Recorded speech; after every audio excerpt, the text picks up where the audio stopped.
And welcome to Mock the Week. I'm Dara Breen. Joining me this week are Andy Parsons, Ed Byrne and Mickey Flanagan, Jack Whitehall, Hugh Dennis and Milton Jones. We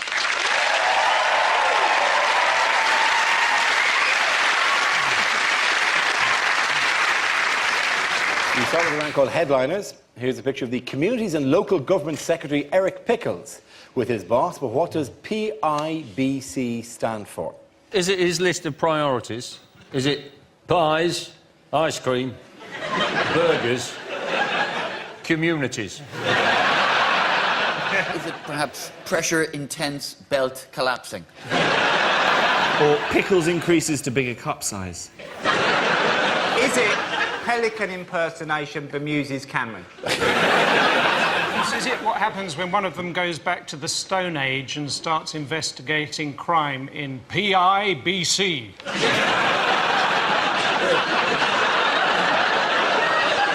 Is it just simply pig-ignorant, bloated Conservative?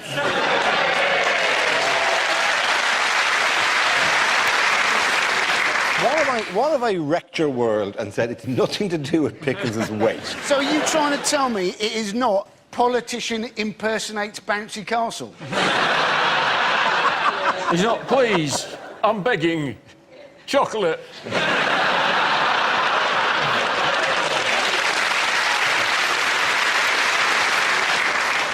Is it Pickles in benefits controversy? Possibly. My Lord, absolutely right. Thank you very much, Hugh. Well done, very good. Yes, the answer I was looking for was Pickles in benefits controversy. This is the news that a letter leaked to the Observer from Community Secretary Eric Pickles' office warned that the government's planned changes to welfare policies could make up to 40,000 families homeless. This includes 20,000 due to the proposed £500 a week cap on benefits. It's difficult to take the man seriously, is it? You know, let's face it, Mr. Pickles is not the name of a government minister. It is the name of a cat. What's up, Mr. Pickles? What's up, Mr. Pickles? Do you want to make people homeless? Oh, Mr. Pickles. And thank you for the mouse, Mr. Pickles. That's the best gift you've ever had. So they're not... I mean, the fact is that he warned the government that there would be 40,000 more homeless and nobody did anything about it, because presumably in the worst-case scenario, they're thinking they could hollow out Eric Pickles and 40,000 people could live in there, so... It also said 40,000 people, the population of Swindon, will be left without their houses. And I thought, well, that doesn't sound that bad. Swindon's a shithole. Have you ever been to Swindon? Yeah, I went to school near Swindon. Obviously not in Swindon. I was in Marlborough Swindon, is very different from Swindon. Is that far apart geographically? Culturally, it's about 4,000 miles. I'm picturing the school that you went to, and I feel it's got more in common with Hogwarts than Swindon. Chris Grayling, though, the Conservative minister, he said it wasn't going to make people homeless. He said it might lead to individual cases of housing mobility. Conniving tosspot that man is. It was 6 weeks ago, wasn't it, the actual letter was sent? The email that was sent, that's when it was all happening. It's in January. But it was clever, because I reckon... my theory was that Cameron was trying to push through all those screw-you policies whilst the royal wedding was on, so that it would be distracted. Like, oh, yeah, go out, enjoy the royal wedding, have a street party, because you'll be sleeping on the street pretty soon. It's going to be really fun. Don't drive. Price of petrol's gone up to £17. Look at Pippa Middleton's arse. Shh. I don't think that the intersection between people who are benefit cheats and people who enjoyed street parties for the royal wedding, I think there's very few... I don't think Shameless held a royal wedding special. But I saw Benefit Cheat recently, right? I went to Glee Live at the O2, and you know the one in the wheelchair? He got up and danced halfway through. It's like it's a dream sequence. It's like, you can't do that. In other news, what... There is amazing, there is other news. What has Work and Pension Secretary Ian Duncan-Smith been calling for this week? He has said, Ian Duncan-Smith has called on British bosses to employ more British people. And the British bosses have said that they can't do that because foreign workers work much more efficiently and the British have lost their work ethic. And that's as much as I'm going to say, unless I'm on double time. And I get another tea break. Well, as a foreigner, I'll pick up the slack then, won't I? The only thing that I have a very left-wing and liberal attitude to Eastern European immigration. The only thing that comes to it is, though, is you go, welcome them, let them come in, but then you get refused entry to a nightclub by a bouncer from Lithuania. And suddenly your lefty attitude to immigration takes a big step to the right for the...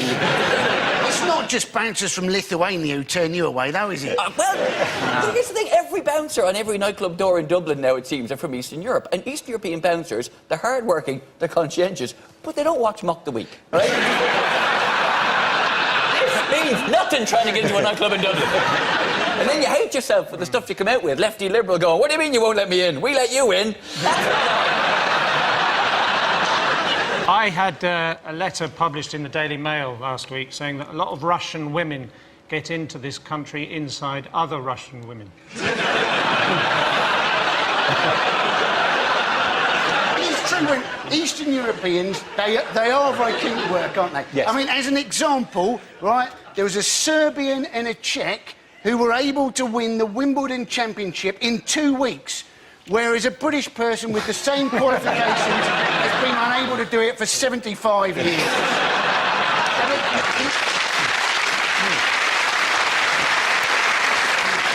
You don't mind having, like, efficient cherry pickers, but you don't want, like, an Eastern European traffic warden, do you? Like, I gave out 500 tickets this morning.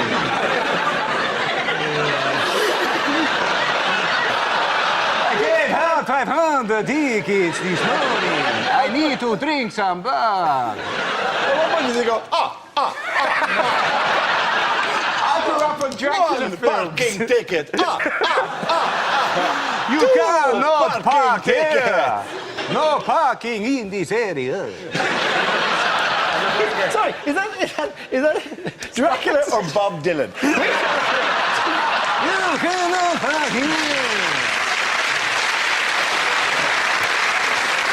Presumably the traffic warden goes, and why are you parked here? And the driver goes, I couldn't get in the cherry! Faster coming here, catching. We are lazy as a nation. Even as I speak, my shoes are on fire. Which British sportsman had a bad week? David Hay. David Hay. David Hay, who was sad because he came away basically with a broken toe and loads of bruises. But he should count himself lucky. Most British blokes go into Hamburg for the weekend, come away with an STI. It's weird because I didn't know his fancy dress. He came as a baked potato. Unfortunately, the guy came as a boxer. You know, I picked on him once at a comedy club. He was in the front row. And I sort of looked at him and said, all right, mate, what do you do? And he went, I'm a boxer. I said, I'll practice this expression. You can't come in, you're wearing trainers. You're going to need it one day. And he looked at me, he went... And I went, I'll move on. They do have to do some stupid carry-on in their training, don't they, boxers? Though? Did you ever see when they got that little bag hanging there like that and they spend ages just going... What is that? Is that in case you get attacked by someone who's hanging upside down from the ceiling with his hand tied behind his back? He kept razzing him up as well, which I don't understand why boxers bother doing that. When he was trying to get him all riled up with, oh, you talk like Borat, and was like, yeah, right. But don't get him annoyed, because he's about to go into a ring and punch you. If I was boxing at someone, I'd spend all the pre-stuff just being really nice to them. Like, you know, oh, after this, let's get a pizza and watch You've Got Mail. Oh, your nice shoes you've got there. You're my best friend. And then when we get into the ring... You've never seen boxing, have you? That one, yeah. Come and get me. I think you're thinking of Strictly Come Dancing there. I don't think actually that works. The old pincer shit. Oh, that shit is good. And then defensive. Not getting me. I've never been in a fight. No. Do you know, I would have guessed that. Although after this, I think I might. Yeah. Of all the many ways I've described you, Jack, street is not one of them. All right, the points go to Jack, Hugh and Milton.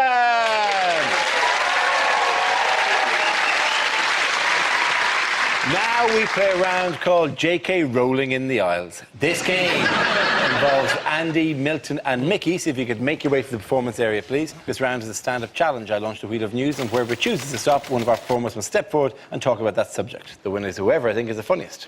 OK, here we go. The first subject is the Olympics. Who wants to come in that? Any Parsons? Now, I don't know how you got on with getting tickets for the Olympics. There are still tickets for the Greco-Roman wrestling. Yeah, whoopee-doo. There aren't so many Romans in Britain anymore, are there? And those Greeks can't afford the tickets. And we will have forever our first GB football team. Yeah, it'll be the first time that Ryan Giggs, Ashley Cole and John Terry have got together since the last Miss World contest. But if you haven't got any tickets, go and see the Olympic road race cycling, right? It's free, yeah? But it's not the same as proper road cycling. Never in the Olympics do you see somebody having to go off into a ditch because there's a lorry turning left. Never do you see somebody go over the handlebars because some idiot in his car has opened the door without looking in his side mirror. Never do you see somebody fall off their bike because a car has screamed past and somebody has whined down the window and shouted, "Boo!" Although that may happen when the Olympics come to Hackney in 2012. Thank you very much, Andy Parsons. OK, let's spin the wheel again. The subject is food. Who wants to talk about that? Milton.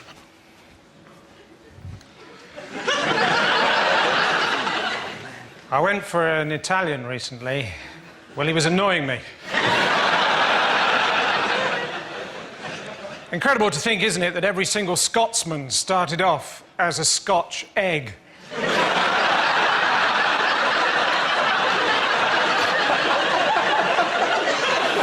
Cold and gingery. I was grilling some tomatoes the other day, saying, "Who are you? Where'd you come from?" I almost got into the SAS. I failed on one question. They said, right, imagine the scenario. Terrorists have taken hostages. They're holding them in an embassy. What are your preferred tactics?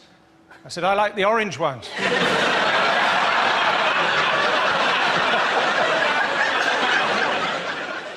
I was in the park the other day watching an old man feed the birds, and after a while I thought to myself, I wonder how long he's been dead.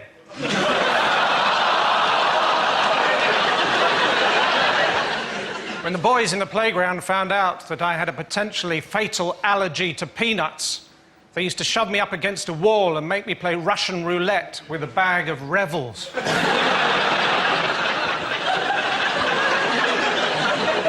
That's all. Good night. That leaves us with Mickey. Let's see what you've been left with. Let's spin the wheel. The topic is culture.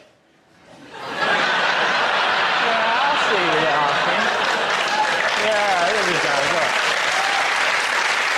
Thank you. I know you're thinking this man doesn't enjoy culture. Well, you're right, I hate it. Now, I am an intellectual. I know I left school with nothing, but I did go to university later on when I got a degree when I was 29. It was tough speaking up during the lecture, knowing everyone's thinking, blimey, the window cleaner's keen on it.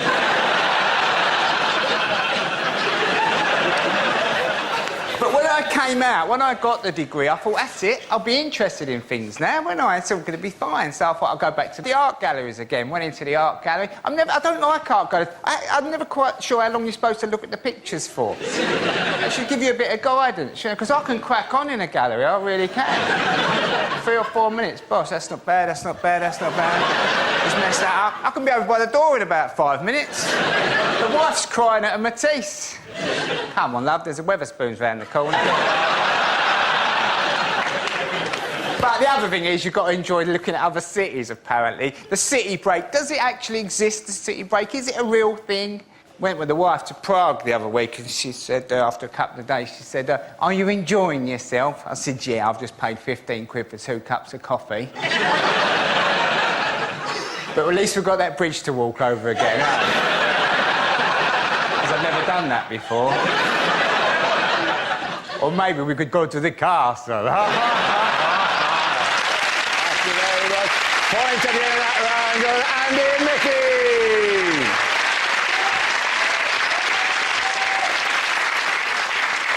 Our next round is called If This Is the Answer, What is the Question? On the board are 6 categories. Milton, which category would you like? Oh, sport, please. OK. Sport is the category. The answer is 1. What is the question? Is it, in the majority of cases, how many people does it actually take to change a light bulb?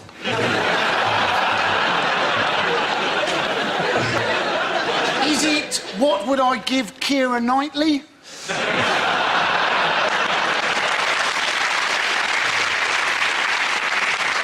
Is it what is Obi Kenobi's middle name?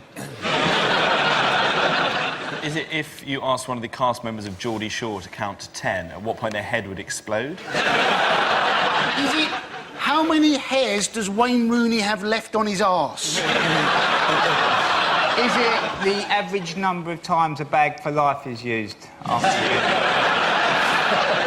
Is it how many lives did my cat actually have?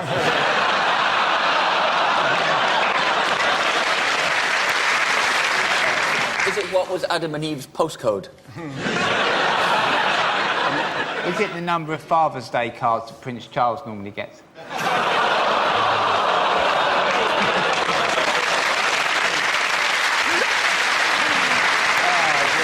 Is it what's on the back of the Queen's dressing gown?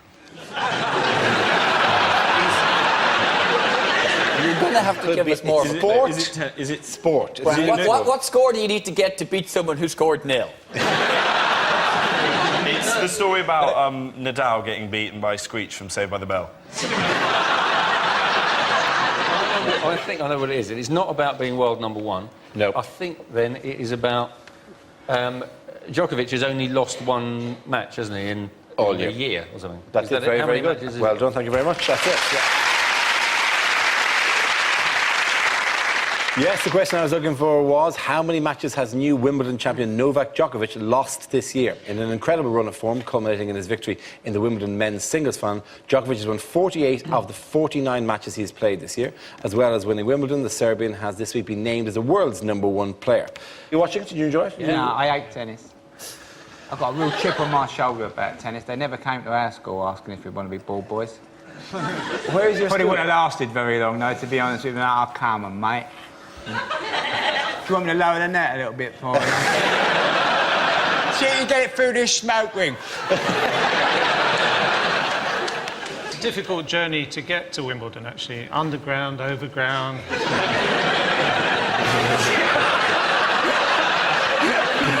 I get annoyed by the commentary team at Wimbledon because, like, Boris Becker can take his sort of criticism. He's won it 3 times. John McEnroe, that's fine. But Andrew Castle, every year, always pipes up. He's like, oh, Andy Murray's never going to win, or he's not going to win Wimbledon because he's not going to... Like, Andrew, what do you know? You went out once in, like, the 80s in the second round to a Latvian player who wasn't playing with a racket. Murray said, though, that he was inspired by Djokovic's victory. Yeah. And you're thinking, well, that's counterintuitive, isn't it? Because to me, it just meant that there was one more person that he's now unlikely to beat. It is nice seeing Murray on centre court, though, isn't it? Because it's nice just to see one Scotsman in London with a roof over his head. So the bit of technology I do like, though, is Hawkeye. Hawkeye is great, yeah. Hawkeye, to me, sounds like a kind of Native American chief. When they go, let's ask Hawkeye, you expect someone to go, that ball, big heap out. It soar like eagle through the sky and land with big cloud of dust like buffalo. Is that just me, then? What has been revealed this week about Sharapova? Her grunt is apparently louder than the traffic on the M25. Yes. But surely that's just because the traffic is very rarely moving on the M25. Yeah, they ran her in a chart, Sharapova. The noise she makes about hitting the ball and continues to do it is between a freight train and a pneumatic drill.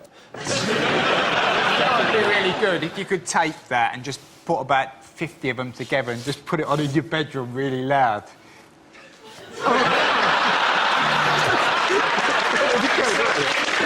The neighbours going, Christ, he's a bit near the mark next door already.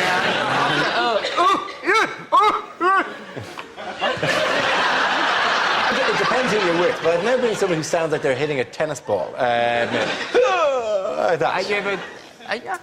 No, you just... Yeah, I have. Like really? Yeah. What did I they had a do to woman you? ask me my front door number during sex once. Yeah, I can still do this day, I don't know why. I was banging away and she went, oh, Michael, what's your front door number? That's the absolute truth. Was she trying to figure out? Was she trying to figure out whether you were in your own garden or not? Why didn't you Tell take her police. into the house? Maybe she's just trying to find out where I lived. Possibly, yeah. What, did you have strange... People shout out strange things during sex? My last don't girlfriend they? shouted, "Oh, tell me I've been a bad girl." I was like, and I hate it. I was like, "Oh, you've been a bad girl." I was like, "Why have I been a bad girl?" And I said, "Well, you deleted MasterChef from the Sky Plus." That's really it's fine, isn't it? What will the film industry be waving goodbye to this week? Harry Potter. Harry Potter, yes. The last instalment of Harry Potter. Yes, it's when's the premiere? I don't know. It's tonight. You're the one who answered the question. Well, that's what the story, darling. Well, it must be this week. It's the Deathly Hallows Part 2, isn't it? Is that right? I've no. No, you don't know. Why don't we discuss It it? is. Yes, it is. Does the audience know more than we do? I've neither watched them nor read them. This thing is passing by. I've read them all. completely. But the Deathly Hallows wasn't in 2 bits. It was in one massive book that stretched from here to here. And I read it to my son every night for 6.5 years. Is it because towards the end of her writing career, J.K. Rowling was so rich that no one was going to go, you could probably Yeah, kind edit of.1 that down. Oh, really? Here are £1 million for you to go away. Oh, okay. Also, the cast are incredibly rich as well. So Daniel Radcliffe supposedly is now worth £48 million he's got. But Yes. unfortunately, it's all in Gringotts, and now the films are over. We can't get in there anymore. I haven't actually read any of the books, although I watched the films with the subtitles on, so I've technically read them all.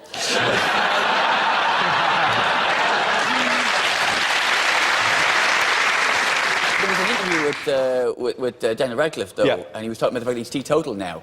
And he started getting into the whole partying and drinking and all that when he was 18, and now he's already given all that up. And one of the things they asked him was, what advice would you give to yourself as a younger man? And he said, don't try too hard to pretend to be something you're not. Which is a very odd thing for an actor to say.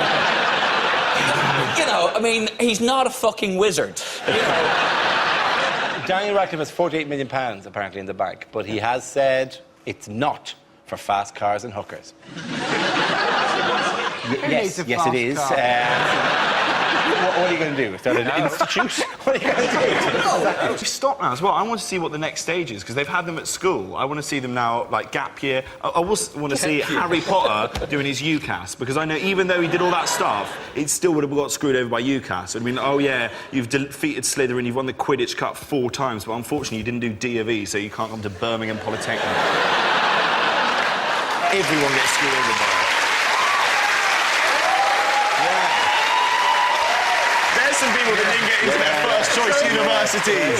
There's some truth. Yeah, he's speaking your truth, isn't he? No one here had a clue what he just said. Not a clue, right? DOE, Duke of Edinburgh Award, Oh, Duke where you of have to be Edinburgh, yeah. racist to someone. At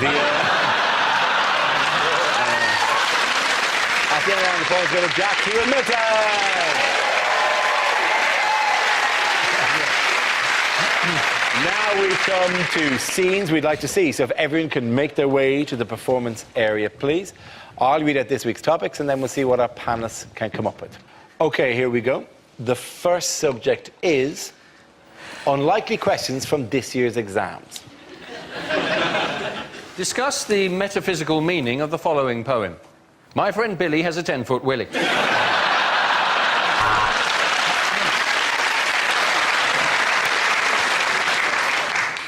Would you like this exam to be A, multiple choice, or not?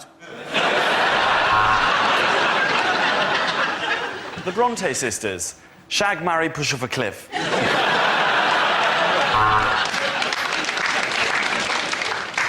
Discuss the following. The Nazis got all their ideas from the History Channel. Who's the chap in the A team who would not get on the aeroplane? Was it A, B, or B, A? If a bank loses £60 billion in a 6-month period, using numbers that you've plucked out of thin air, work out what the chief executive's bonus will be.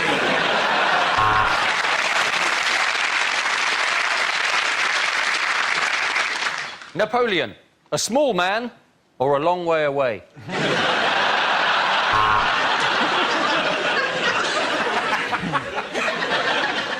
Quantify n in terms of q when q is a positive integer that dissects a parabolic curve. How's your lucky pencil case now?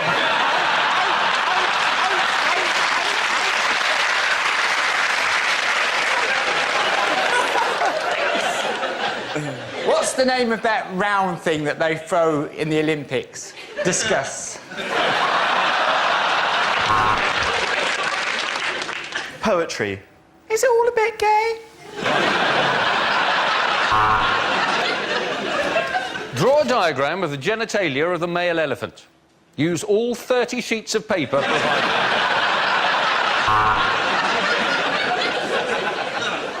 Biology. Without singing, what is the knee bone connected to? Explain the use of juxtaposition in Macbeth. Alternatively, write down everything you know about Macbeth in a blind panic because you've got no idea what the word juxtaposition is. Drama. Question 1. What was it that first made you want to become a waiter?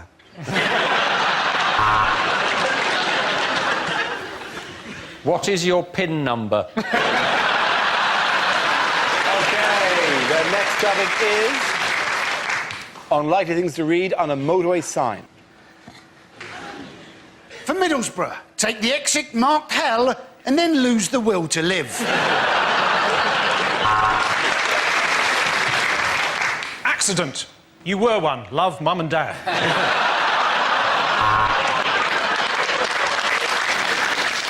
When lights flash, dogging is about to start.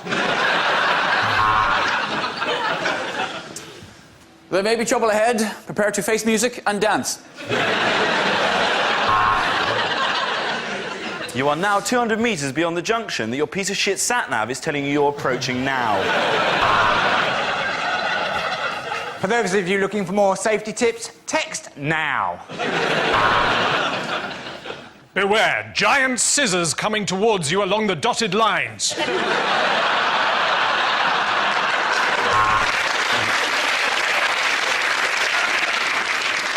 Turn on lights in tunnel. They're on the right, just above the entrance. Turn off the sat-nav.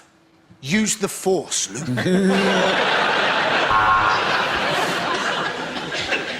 The North, where the men are real men, and so are quite a lot of the women.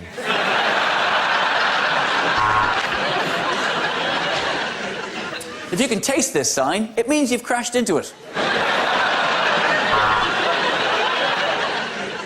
Throw banana skin behind car now. Super Mario and Diddy Kong approaching from rear.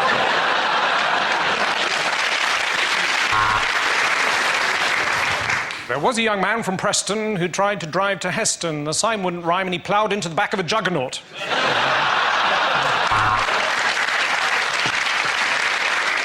Pick us up a pint of milk, Tell. Thanks, Trace. At the end of that round, the president of Jack here, Milton.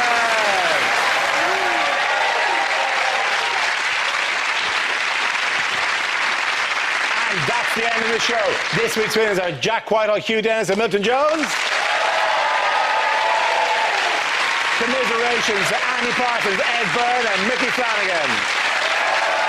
Thank you for watching. I'm Darren Green. Good night.